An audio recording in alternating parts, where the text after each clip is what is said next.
అందరికీ నమస్కారం అండి. ఈరోజు నేను చేయబోతున్న వీడియో ఏంటంటే, తిరుప్పురం కుండ్రం అనే ఈ టెంపుల్ గురించి నిన్న ఫస్ట్ పార్ట్ చేశాను కదండీ! సెకండ్ కంటిన్యూషన్ పార్ట్ ఈరోజు చేయబోతున్నాను. అదేంటంటే దేవసేనాదేవి ఇంద్రుడి దగ్గర ఉన్న ఐరావతం దగ్గర ఆలనా పాలనలో ఉంటుంది కదా!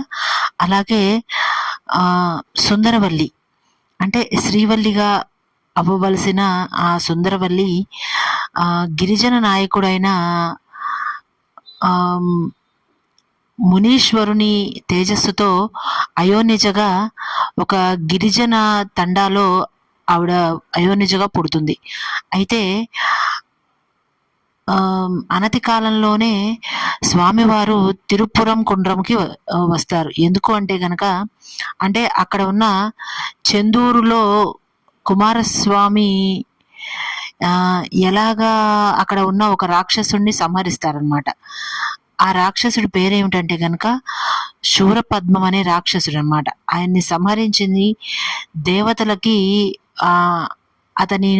అతని పెట్టే బాధల నుంచి విముక్తి కలిగించి తర్వాత స్వామివారు పరాశర మహర్షి యొక్క కుమారులకు కూడా శాప విమోచనాన్ని కలిగిస్తారు.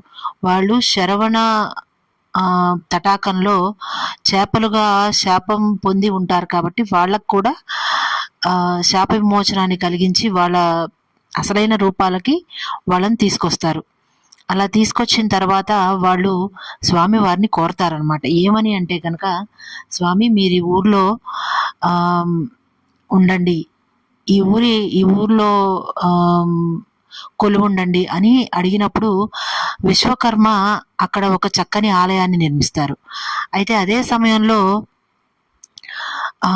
ఇంద్రుడి దగ్గర పెరిగిన దేవసేన, ఆవిడనే దేవయాని అని కూడా అంటారు, ఆవిడని స్వామివారు వివాహం చేసుకుంటారు. అలా వివాహం చేసుకున్న కారణంగా ఏదైతే దేవస్థానం ఉందో ఆ దేవాలయాన్ని కళ్యాణ క్షేత్రం అని కూడా అంటారు. ఈ ఆలయంలో